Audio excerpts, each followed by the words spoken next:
right, everybody. On today's episode of the podcast, we are joined by Lorenz Leinweber. Lorenz is the lead senior scout of Sports Illustrated's NFL Draft Bible. He authors his own scouting series, The Scouting Lens, and is co-host of Prospect Profits, a live show he hosts on Twitch and Periscope. And you can also follow Lorenz for all his takes on Twitter at Scouting Lens. That's Scouting Lenz. Lorenz, thanks for joining us. Yeah, thanks so much for having me. Really excited to chop it up a little bit. You know, no better time than draft week, and no better time than the draft for a guy like me. So I'm really excited to talk about my favorite thing. Perfect. Yeah, man. I looked all over America, and I'm like, I'm not finding the right guy. I had to go overseas all the way to Germany to find my guy Lorenz here to join me on the podcast. So I'm stoked to have you. 7 p.m. over in Germany. So we're catching him just before he's probably going to hit the town. So thanks for giving me some of your time today, Lorenz.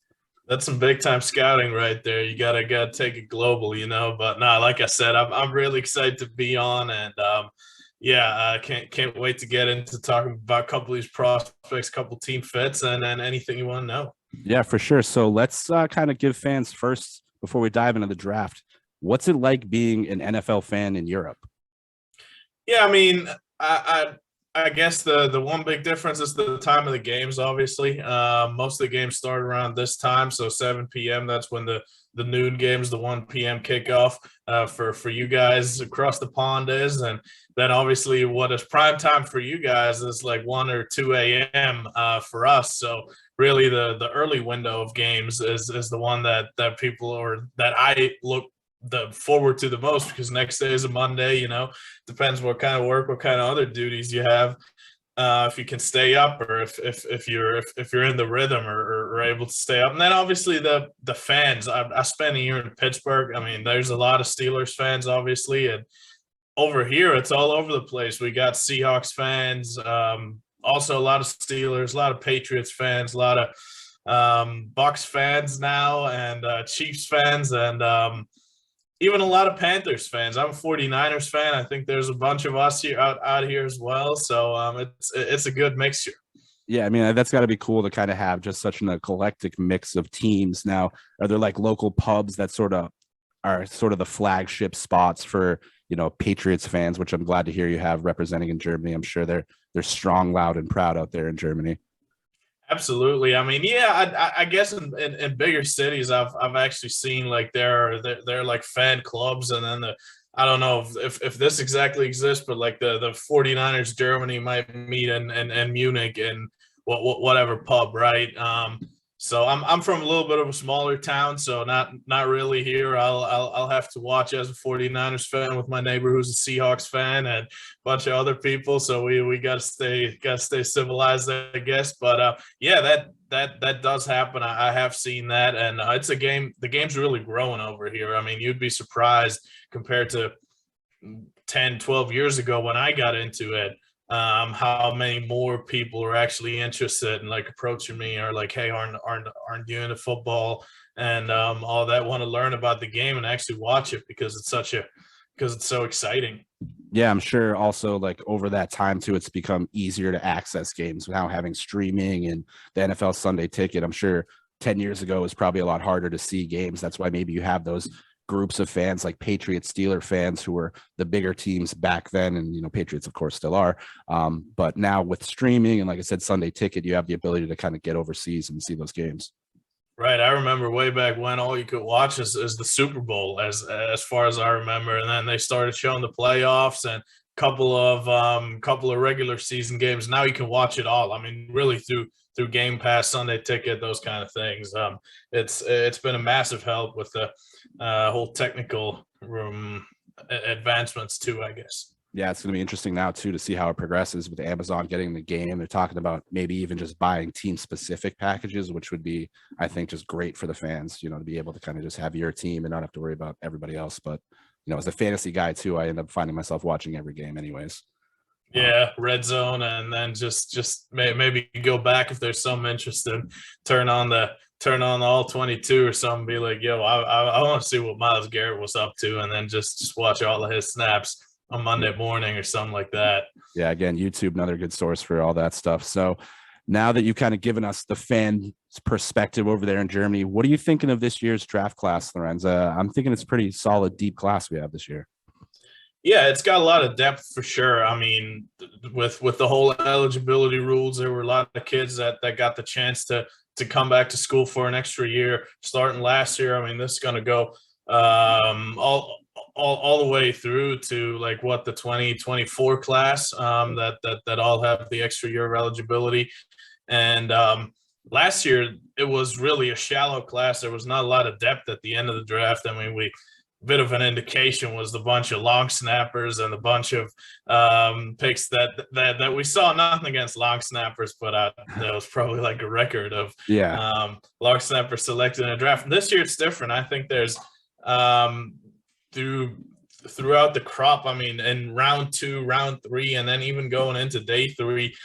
And even into the free agents, I mean, I'm really excited about it. I think there could be some steals. Obviously, maybe not the top guys that people are going to talk about, but some important depth for teams, some backups, some special teamers, maybe even a starter here or there on day 3 in the free agent group. And I think much more so than last year. I do want to say I think the top of the class, especially on the offensive side of the ball, it's missing sort of that bit of star power at the quarterback position. I do think there's some pass rushers that's back.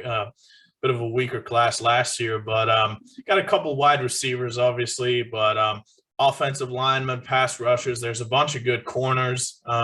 It's the best safety class in the last couple of years as well. I think there are 2-3 guys that have a realistic shot at going in the first round, and we barely see any first-round safeties in the last couple of years. Yeah. Now, do you have, to kick things off, do you have like any favorite prospects from this class? I was just thinking about this morning. I mean, there's a couple of guys that I'm pretty high on. I mean, if we want to start with the top guys, with the sort of first round guys, I think Andrew Booth, the cornerback out of Clemson, is someone that is my favorite corner in the draft. I don't think he's being seen or valued there right now by either the consensus out there in the media or by the NFL. I think he's probably going to be the 3rd or 4th corner off the board, but he's got freaky athleticism, and he combines that with an elite mentality, in my opinion, which you need to play the cornerback position. Some a little rough around the edges at times in coverage. I didn't think the scheme always did him a lot of favors at Clemson. I think he's someone who can play press coverage very, very well. Didn't get the chance to do that a ton there, but he's someone who I'm really excited about. Was really excited about seeing him test. Unfortunately, had some injuries. Maybe that's contributing to his to him being sort of valued more in the 15 through 25 range. But yeah, I'm a big fan of his. My sort of claim to fame in this draft class was Trayvon Walker out of Georgia, who I watched pretty much this time last year, wrote a report on him early May of 2021, and was like, man, this dude has all the tools to be a first round pick and has the makings of it, not just physically, but also, again, from a mentality, toughness standpoint, from an effort standpoint, which is very important with those types of projects, right? Or more so projects that are less so refined players. And then he obviously was making the climb all the way up to being the top 5, maybe the number 1 overall pick. He's not my number 1 player in the class, but he's still someone who I think has just rare traits that you don't see come around every year. And just sticking with the Georgia Bulldogs, I'm a big fan of the safety Lewis Seen to make it 3. He's just, again, his athleticism on the one hand, but then also his understanding of the game, his instincts, his mentality, how physical he is, how versatile he is. Really, I can see him playing in a variety of ways at the next level, whether that's as a deep safety, whether that's as a split field safety in a cover 4, cover 2 type of defense that's taken over the NFL, or in the box. I think he's got the physicality for that.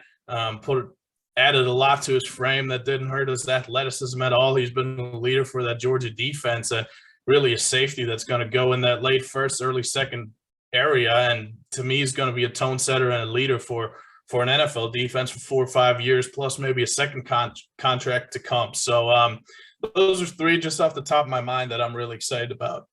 Now let's kind of backtrack to Trayvon Walker. Now he, like you said, is in the discussion at the top of the draft, I think, with Aiden Hutchinson and Thibodeau. Who do you like? I mean, between the three of them, who do you think is going to go number one?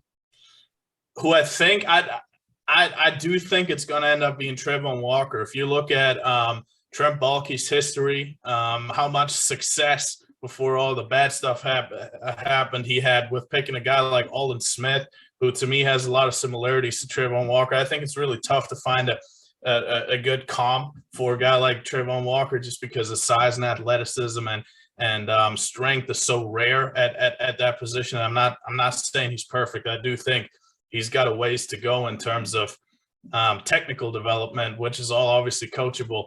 I think at the end of the day, Trent Baalke is going to see those type of traits and can't pass up on it for a guy like Aiden Hutchinson, who to me is more of a double, right? With the Trayvon Walker, you're swinging for the fences. You're hoping to get by his second, third season one of the best pass rushers in the NFL. I don't think Aiden Hutchinson is ever going to be in that elite crop. He's still going to be a solid player, a solid defensive end. I think he's maybe 8 to 12 sacks. I know sacks don't tell the whole story, but he's going to be a very good starter. You know, he also checks a bunch of boxes in terms of leadership, in terms of toughness. And I mean, there's a question of can you go wrong with a guy like Aiden Hutchinson? It's obviously tough to say yes, but just with the first overall pick, with what Trent Baalke has valued in the past, and I just think they're going to swing for the fences and go for the big one. I think Hutchinson is I think Thibodeau is out of that conversation. I think there's a couple of teams, the top two included, that are, for whatever reason, I don't really see it. He's my favorite defensive end in the draft, are worried about Thibodeau's sort of effort, mindset. Maybe didn't interview very well with them, rubbed a couple teams the wrong way. I still think he's going to go fairly high. He's still going to be a top 10 pick. But I think there's a couple teams in that top 10 that have him a little bit further down than people like me, and then a lot of people out there on the internet, a lot of people doing this on the media side of things. I'm still a big fan of Thibodeau, though. Yeah, I think, he's been getting, I think he started out hot. I think he was definitely the number one guy coming into the season, and is just falling off a little bit as we kind of gone through the process. But we'll kind of see how it pans out with Thibodeau. I think he's definitely a player to watch to see how 5 years from now, where his stock really is. Now let's kind of go to the Lions real quick here, Lorenz. So one idea I've been tossing around now, and I think actually picked up a little bit of heat the last couple of days, is I see the Lions possibly going Malik Willis number 2. Yeah, I don't think that is out of the realm of possibilities. I just think in a scenario where Aiden Hutchinson is on the board, who's the guy from Michigan who they've done a bunch of work on, it's going to be tough for them to pass him up. I think the risk of taking a Malik Willis that high is very high. I see Willis, and I think most of the NFL sees Willis as someone who you want to sit as a rookie, maybe even sit as a second-year guy, like compare him to last year's class. I don't think he's as far along the road of development on the mental side. Physically, we don't have to talk about it. He's got all the traits, right? But on the mental side, I think he's not as far ahead as Trey Lance was. And we saw Trey Lance struggle a little bit. Now, he never went into the season as being the guy, hey, you got to start, but he had a couple of games. He picked it up. He got better. He's now at the point where I just think he needs live bullets, right? I think Malik Willis is a season, has to have a season, in my opinion, to really sit behind maybe a Jared Goff. It doesn't really matter, right? But he needs a stable organization.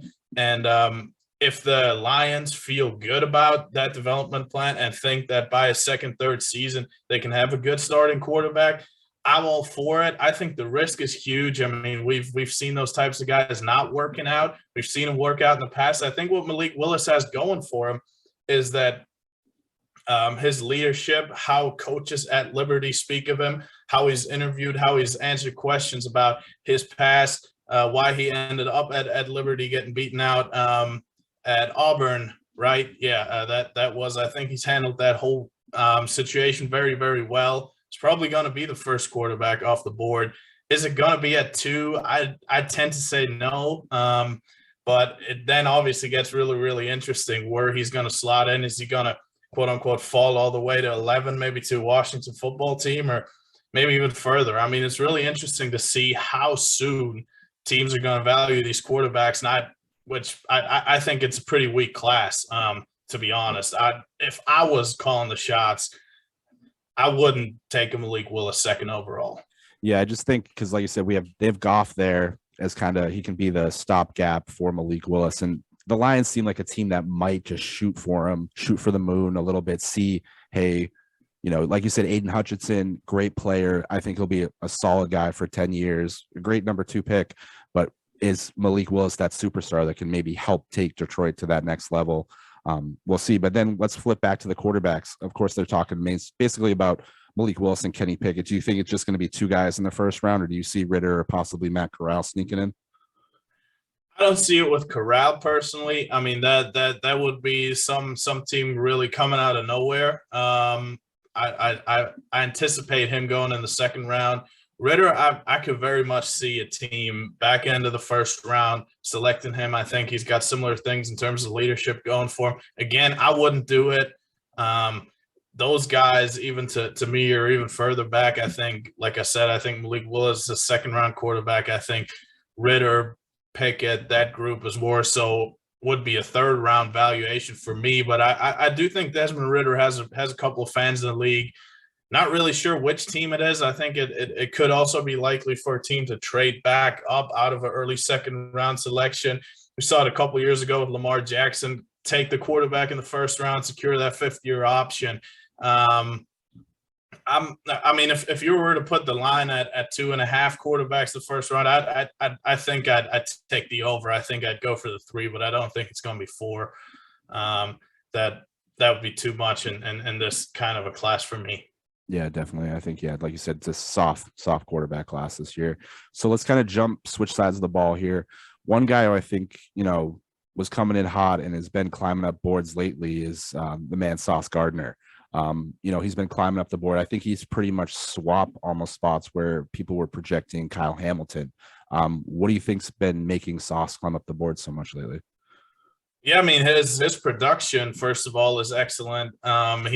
And then his size and physicality, I mean, and the athleticism that comes with that. I mean, talking about a guy that's 6'3", that's still a good athlete at that size. We saw it last year. Press coverage in the NFL is what a lot of these personnel departments value the most, right?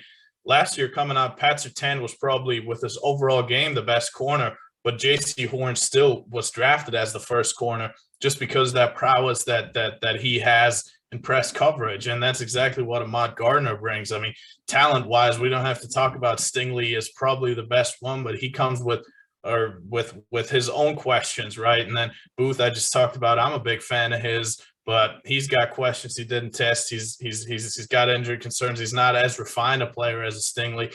And Sauce Gardner has been going through the pre-draft process. I'm sure his interviews have gone well, all those contributing factors. And then you talk about the on-field ability, the size, the fluidity at that size, and then the press coverage prowess is what's probably going to cause him or allow him to be the first corner off the board, potentially even as soon as at number 3 with the Houston Texans. I think that's a really intriguing spot. I mean, it's really, we often talk about, hey, last year, right, the draft was starting at 4.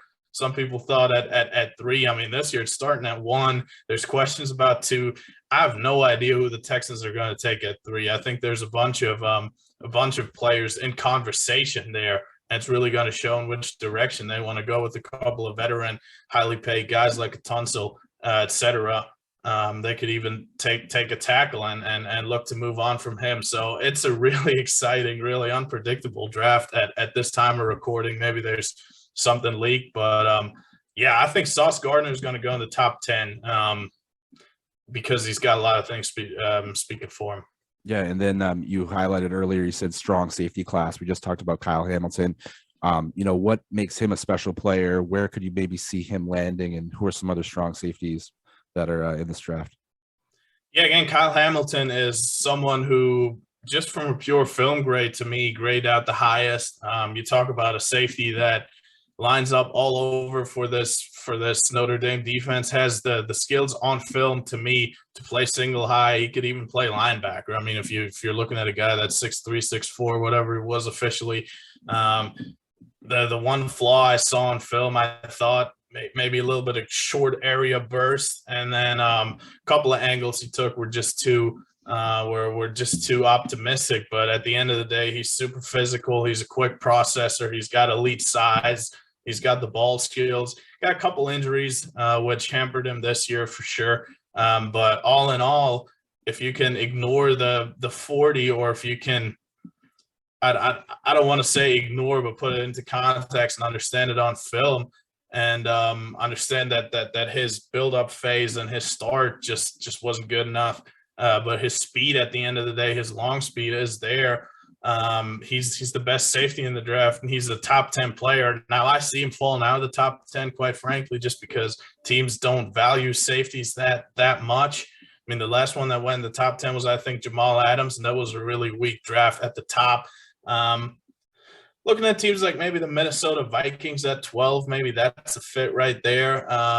Is that where his range starts? I mean, I wouldn't be shocked if he goes earlier. The Giants, they have 2 picks in the top 10, but I think it's going to be in that 10 to 15 range where he's going to end up coming off the board. The 40-yard time is a concern, and teams, you as a GM, you don't want to miss on a safety, and then everyone could say, hey, look, you drafted the slow safety. And that's, it's just a tough look as well. I think he's going to hit. I think he's going to be a difference maker, but it's always interesting to sort of dive into the heads of those decision makers, or at least attempt, right? Because they might tell you after the draft, but not really before the draft. So all we can go off as rumors. Couple other safeties. I talked about Lewis Cine earlier. I think Daxton Hill out of Michigan is someone who play the nickel there, someone who's outstandingly athletic. Talk about springiness and explosiveness, and also coverage prowess, whether that's in band coverage and also press. I think he's someone who a team could even say, hey, look, we'll move you to corner full time.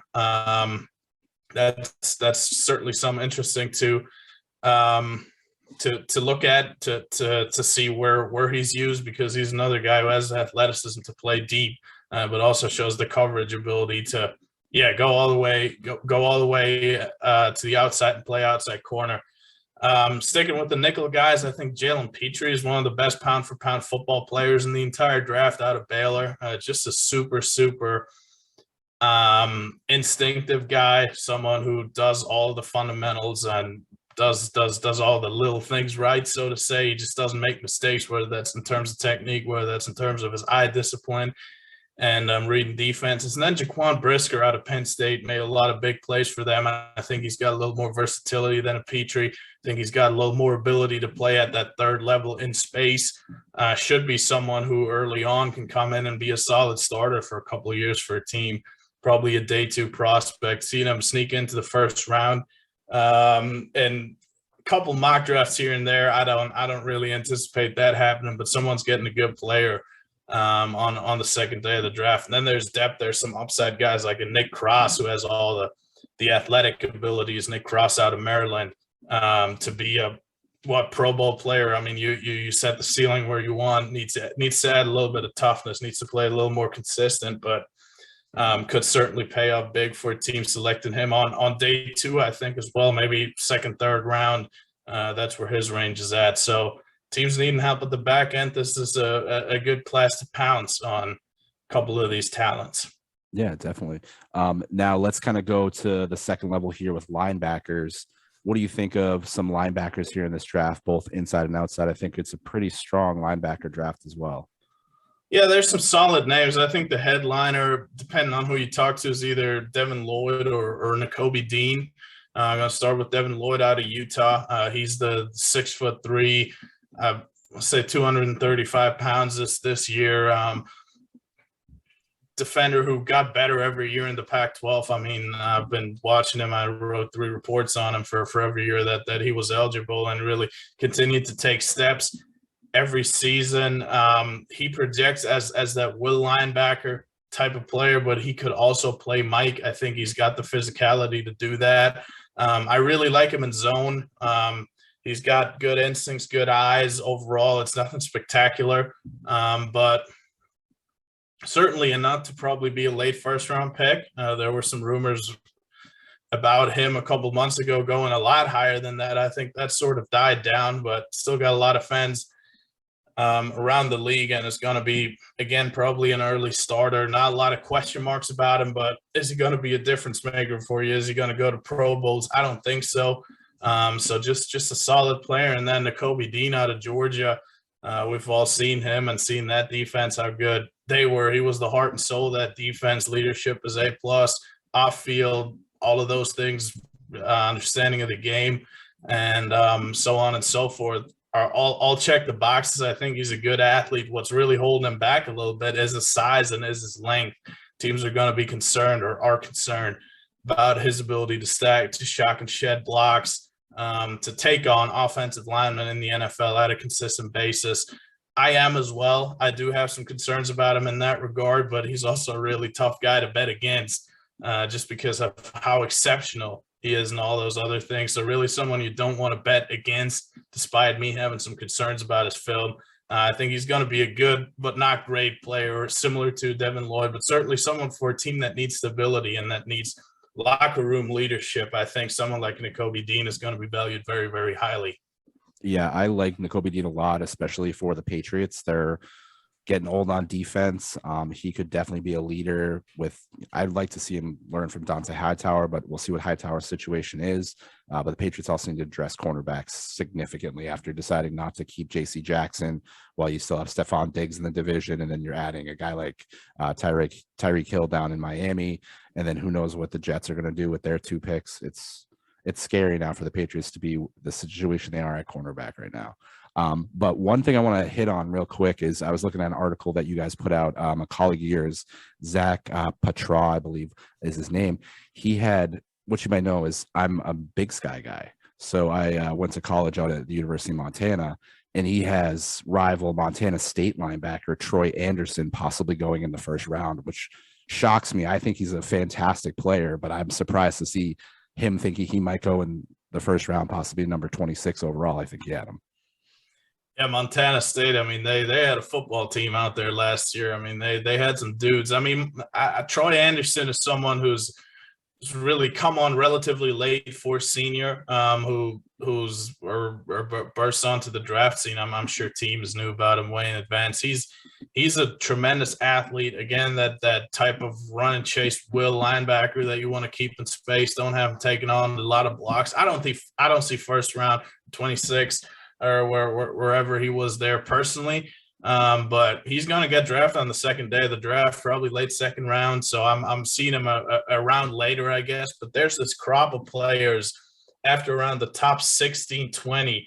There's a crop of second round grade players that are really, really tough to slot because it only takes one team in the NFL draft, right? So it's a really intriguing range. I mean, a guy like that could go a lot higher than people are like me anticipate. First round, though, that's a little bit optimistic, but still an intriguing linebacker, probably in that second or third tier, depending on how you want to divide them up, seen by the NFL. But really not someone who I see having a big rookie year impact. So you're hoping to get him acclimated as a rookie, get him playing a role on special teams, maybe help out if there's injury concerns. And then you're really hoping to build on that for a second, third season, and then really have him have an impact because it is a big step up from Montana State. He can struggle with processing at times. So another risk reward upside kind of pick, but man, with his movement skills, it could pay off bigly. Yeah, I'm interested. He's a guy I'm definitely keeping an eye on to see. So now let's hit on a couple injured guys who were, high prospects, Jameson Williams, and then David Ojabo, who it was just awful watching the video of him going down with his Achilles and just laying there on his pro day and no one even coming to his aid. It was just terrible to watch. A guy that I really like, and I hope he has, able to bounce back, have a great career. What do you think of these two guys? Yeah, I mean, David Ojabo, like you said, really tough to see someone getting hurt at a pro day. I mean, that's the last box of football that you need to check before going to the NFL, or it's not even football. I mean, it's not even padded, right? Just terrible, terrible luck for a guy that wins with his athleticism. I mean, he is just too athletic for offensive tackles, especially in college football. We're probably going to continue over to the NFL. Now he's going to have to learn some more moves. He's really started. He's really late to he's come late to the game of football, originally from Scotland. I think Odafe Owa actually told him to play, was a basketball guy before that. You can really see his growth really throughout the year, throughout his junior year at Michigan. There was really, really productive. He's going to have some struggles against the run as well. But as a pure pass rusher, the amount of upside that he brings is super intriguing. And we've seen it time and time again that teams that quote unquote gamble on athletes that have good position coaches at outside linebacker coach, defensive end, defensive line, whatever you want to call it, can turn these guys into productive players. I think Ojabo is probably going to fall to the second round. I think there are, like I said, concerns about not just the injury, but also his ability to play the run. He's not going to be an early impact guy at all now. That's usually what you want in the first round. There's not a lot of guys that get the redshirt chance. Jameson Williams, I think teams are a lot more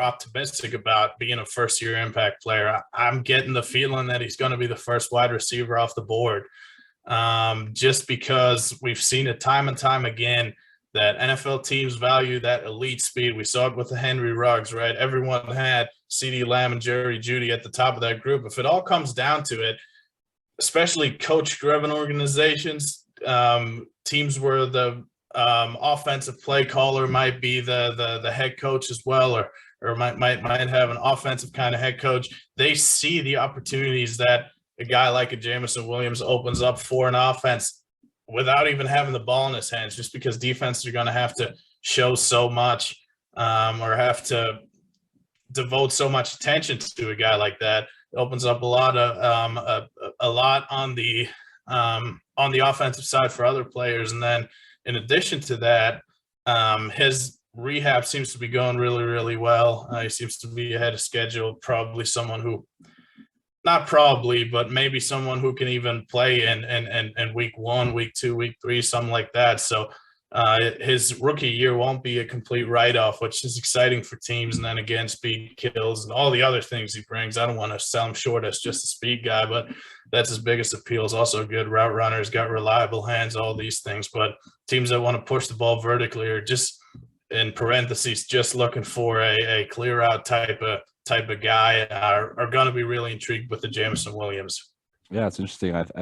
You having him going first wide receiver off the board, because we're talking guys like Garrett Wilson and Drake London going possibly, top 10, near the end of the top 10. You think Williams possibly could now sneak into the top 10? Well, the one interesting factor is, if no one else takes a wide receiver before that, is the Atlanta Falcons, right? Because they're right now, I guess, tapped to take the first receiver off the board. I don't think Williams will be the favorite to go there. But then again, teams like the New York Giants have 2 picks that early. If the Falcons don't go Jameson Williams, don't go wide receiver, I think whoever takes the next one is going to take Jameson Williams. Might even be in a trade up. I love Garrett Wilson. I think in a rhythm-based Arthur Smith, maybe Falcons offense, they have a bunch of needs. But he could certainly be really early on a high target getter. If you look at his ability to separate and run routes, I think he's a little bit similar to CeeDee Lamb in that sense, coming out, that he's going to have inside out ability as well. It's tougher than people give him credit for, just because he's sort of has got that lean build.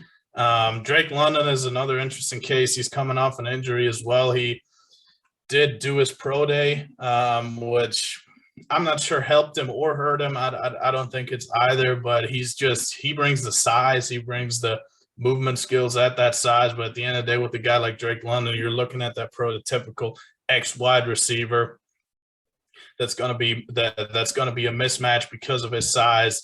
And he's not just a pure catch point guy. I don't want to paint him like that. I think he's got a lot of agility and movement skills to be more than that. But at the end of the day, that's what teams are looking at with a guy like Drake London. But again, I'm just going back to that elite speed that Jameson Williams has. I think it's pretty likely that that's going to be valued the highest by a majority of teams. Yeah, I'm interested to see kind of now how that plays out now that you're talking about it, see if he does sneak his way all the way up there. Now let's get in the trenches a little bit. So one other interesting name who was at the top, I think, of a lot of people's boards a couple of months ago and is now kind of possibly fallen out of the top 10. What do you think of a guy like Evan Neal? I love Evan Neal. I mean, he's my favorite tackle in this draft. You're talking about a guy that has elite size and elite athleticism at that size. Don't come along too often. He's a 3-year starter at Alabama at 3 different positions: right guard, then right tackle. Last year at left tackle. Does he have some technical flaws? Absolutely. Are those flaws correctable with guys that are that big and that athletic? Yeah. So unless I don't get the chance to interview these guys. I don't get the chance to talk to Nick Saban or the Alabama offensive line coach and whatnot. But everything that I can see and that I can judge, Evan Neal is someone who he might not be the best tackle as a rookie, and he's not the best pure pass protecting tackle in the draft, which that's the most important thing again.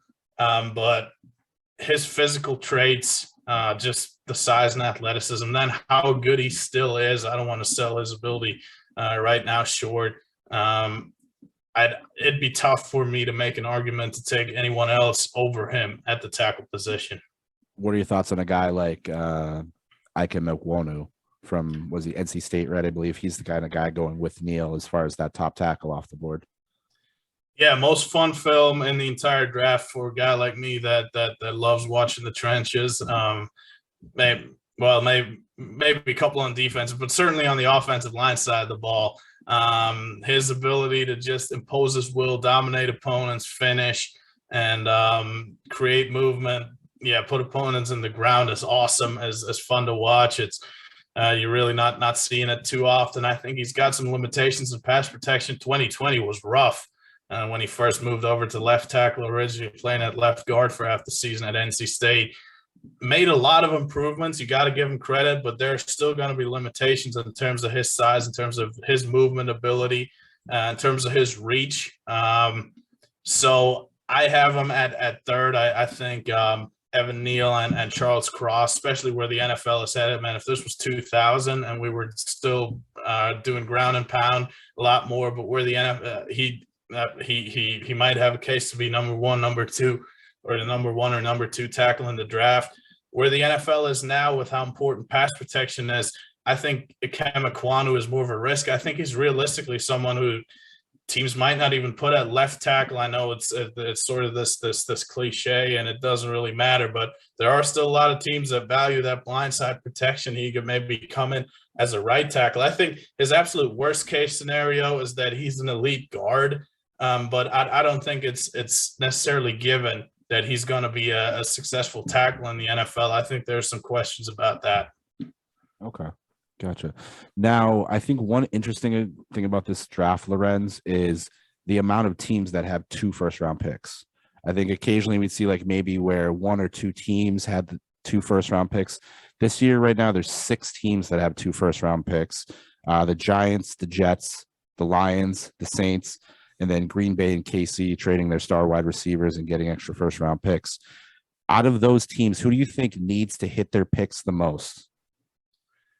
Yeah, I mean, you got to start off with the New York teams, right? I mean, especially looking at Joe Douglas and the Jets, year 2 with Robert Saleh. I thought they took the wrong quarterback last year. Wasn't a huge fan of Zach Wilson. I think his abilities to succeed within a structure of the offense or his inability to succeed within the structure of an offense really showed out last year. That's going to be the number 1 priority to fix it. But this is also a defense that's got some holes. It's an offensive line that could need or could use another tackle or even another interior type guy, right?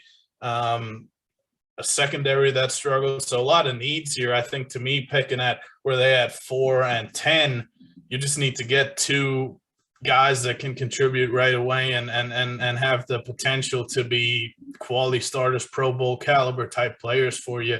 That's really the goal. You can't miss on either of those picks if you're Joe Douglas. I think a little less pressure on the Giants because it's a new regime, but it would obviously be great to start out with 2 hits. I think they want to trade out of either 5 or 7. Right now, I don't think the offers are great. I don't think teams are valuing that early crop of the draft as much as the teams that hold the picks would like. So the Giants might be stuck just because they can't find a trade partner if they can't move out. But Joe Schoen there. I mean, there is always pressure if you have 2 first-round picks, but for a team that has struggled for so long, they really got to figure it out. They got to see if Daniel Jones is the guy. What can they do to improve that team? And really a team that on paper, to me, is, at least on the defensive side, is not that far away from being at least a playoff contender if you can put it all together. So hitting on those picks and just getting off on the right foot for someone who I'm really excited about as a general manager is going to be huge for them. Now let's kind of take it home for me personally. I've heard so much about this draft being so deep, and that means it's definitely prime category for the Patriots to trade their pick and get extra second-round picks, third-round picks, because they don't have too many picks on the second day right now. Let's pretend the Patriots are going to draft. Who are some guys maybe you think them targeting at 21 and maybe improving their team? Yeah, I think someone that's potentially interesting is, let's start off with the corners, right? To me, if either of the 3 top corners fall down the board, with Sauce Gardner, we just talked about, don't anticipate it happening. Derek Stingley, despite his questions about commitment and injuries, I think he's going to be off the board before 21. So really, if a guy like Andrew Booth falls, I would love for the Patriots to pounce on that. I don't think Trent McDuffie out of Washington brings the playing style that Bill Belichick necessarily values, because he's someone who's great in space and in zone and in off coverage. Yeah, I wasn't too hyped about McDuffie. I like hearing Booth more than McDuffie for them if they're going to go cornerback.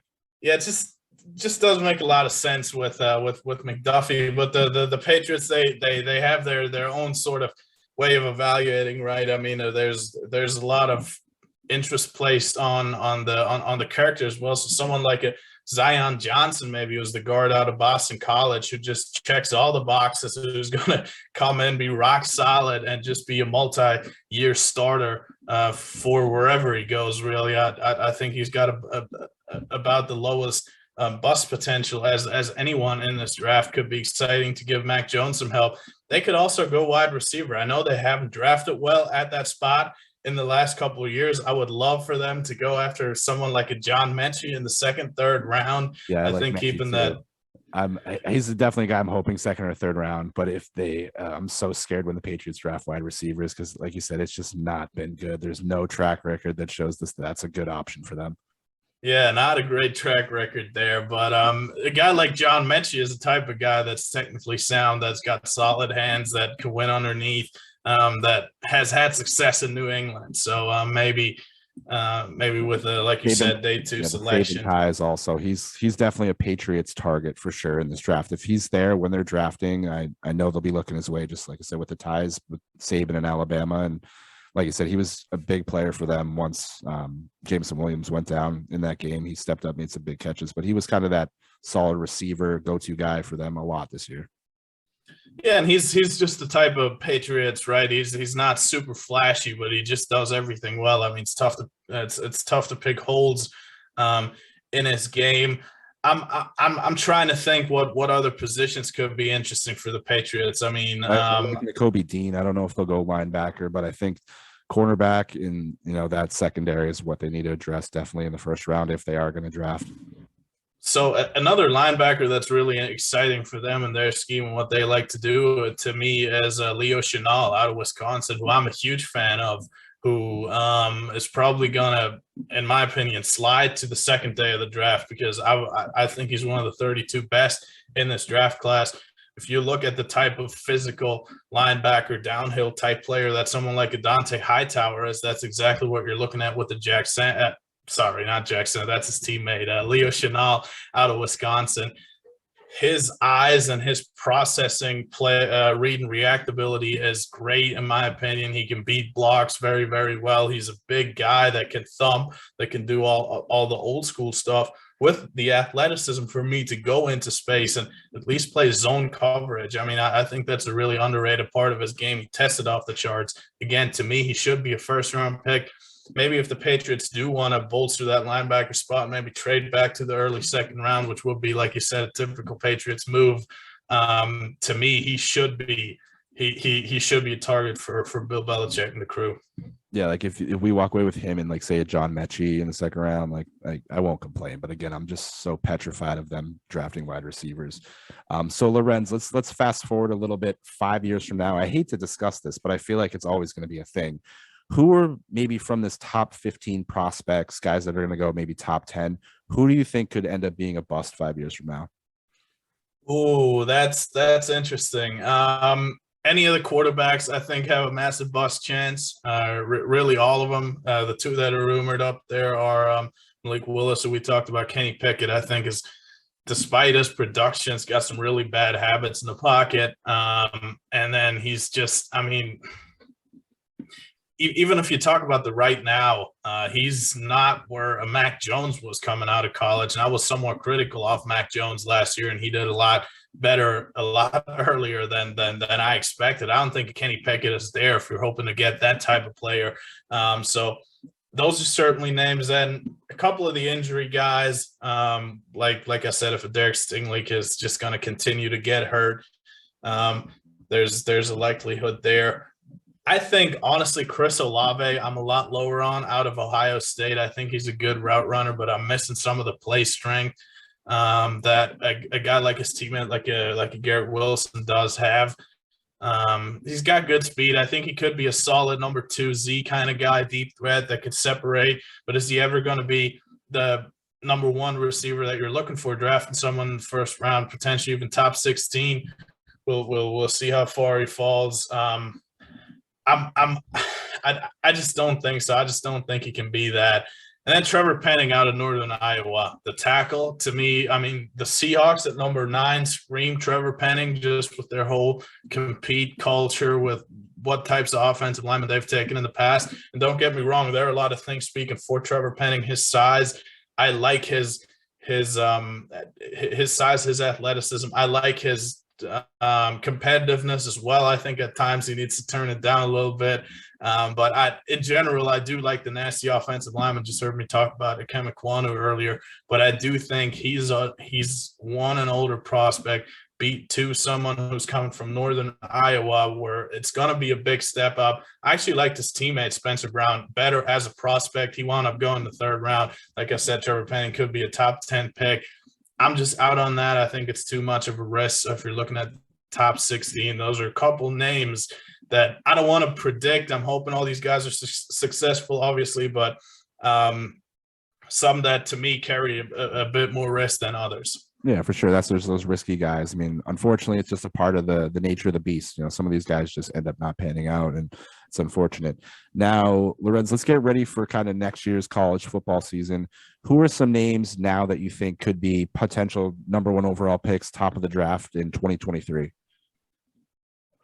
Yeah, I mean, let's start off with the best player in college football, Will Anderson at Alabama. At least to me, he's the best one. If you watch, he's a defense or outside linebacker in their scheme, pass rusher. His pass rushing is great. He's a superb athlete. I think he can rush with power, which is really, really important. Not the bendiest guy, but he can win on an outside track all day long. Tremendous run defender. I mean, you see all these guys that are good pass rushers, and they don't, I don't want to say do the minimum, but they sort of do their job in run defense. He goes above and beyond that. I mean, he's an outstanding run defender. Just someone who I think if everyone puts their big board together next year is going to be tough, unless something unforeseen happens. It's going to be tough to put anyone above him. but they're also two quarterbacks that shape up to be elite prospects or project to be that. And his Will Anderson's teammate, Bryce Young, over there at Alabama, almost win the national championship. Wound up throwing the game, losing interception, I guess, and from their perspective, but still someone who had who had an incredible season. Has already drawn all of the Russell Wilson comparisons. Someone who's undersized who can still make big plays. I mean, I love his poise. It's just rare. Kids at that age being that poised and just doing it with that much confidence. Playing the quarterback position. Then also C.J. Stroud at Ohio State, who has exceptional understanding for the game, ability to layer passes, be accurate. Not the biggest physical tools, but just someone who, at the end of the day, in the NFL as a quarterback, you win with your decision making.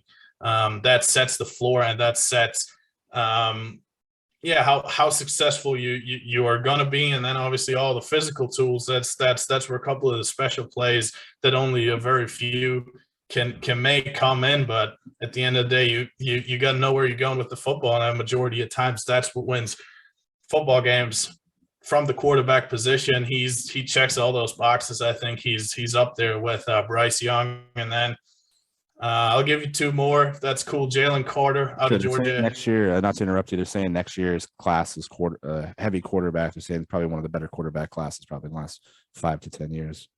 Yeah, a lot can happen. So I'm not ready to anoint it yet, but it's shaping up to be another really good draft to be needing a quarterback. Looking at a guy like a Tyler Van Dyke from Miami, who I think could come out. A couple other names, kind of Spencer Rattler bounced back, had a lot of fans this time last year, right? Yeah, he's an interesting guy. Because he ends up being so hyped, preseason Heisman front runner, all that, and then just gets knocked out of his starting gig, and then he has like the social media following, just kind of quits on the team, ends up just bailing and just going to a new school. What can you expect for a guy like him? I'm really worried about him because I expected a big step. I wasn't the guy hyping him, but I was like, yeah, I can see where it's coming from, right? Just because the physical tools are there, and he's got sort of this Mahomesian ability to drop his arm angle and just make it look easy, but he didn't make it look easy. He was forcing it in that offense. He was clearly not showing a lot of understanding for this Lincoln Riley offense that's supposed to make it easy for you as a quarterback, right? He's now at South Carolina. He brought his favorite tight end over there. I'm gonna start off being conservative with him with predictions for him, and then I'll be happy to have him prove me wrong. But last year, I think a lot of people, me to some extent included, were I guess disappointed by him and by how he played. But new situation, I think, is going to help him. Is he going to be that Heisman type guy? Is he going to be the first quarterback off the board? I would say there's a slim chance for that happening. Yeah, I don't see it. I just don't like him. And then I saw some video on Twitter of him like dogging his teammates like in high school or something like that. Again, you're a high school kid and like this all-star hot shot, but still, like, you still shows like your character and your mentality, and like, those are your teammates, those are your guys.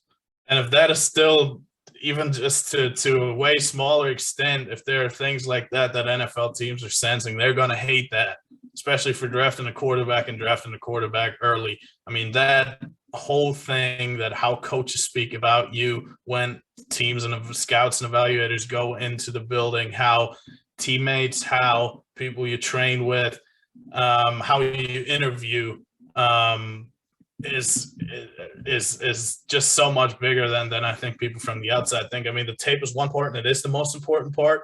But if you don't check any of those other boxes, it's going to be tough to be an early pick. So yeah, again, I'm worried about Spencer Rattler. I'm happy to. I'll be happy if he proves me wrong. But we'll see, I guess. For sure, man. All right, Lorenz. Well, I'll let you go here. I know it's getting late there in Germany. I appreciate your time today. It was great rapping with you about the draft. I'm very excited. Why don't you tell the people where they can follow you and check out all your stuff? Yeah, go. It's at Scouting Lens on Twitter, LENZ. So Scouting the Word and then Lenz. Go check out my articles on si.com/NFL/draft. If you do want to subscribe to the Scouting Report service, a lot of those were written by me. Feel free to slide in the DMs as well if you have any questions about any prospects. I'll try my best to answer them. Sometimes I just miss it, so just maybe send a follow-up message or something like that. That's where you can find me. I'm really thankful for you for having me. That was a lot of fun today. I think the people can tell I'm enthusiastic about talking about this. Maybe in a couple of weeks we'll catch up again and maybe like recap some of the picks, look at how some teams went in directions, maybe some guys you like landing in certain spots. I think that'd be great to hear. I know you love this stuff, and I think the fans love to hear it. Yeah, I'd love to do that. And after the draft, that's obviously a dull time for all kinds of other football topics. So I'm more than happy to come back and talk about recap it. Awesome, man. All right, Lorenz, thank you so much for joining us, and we'll be back after this.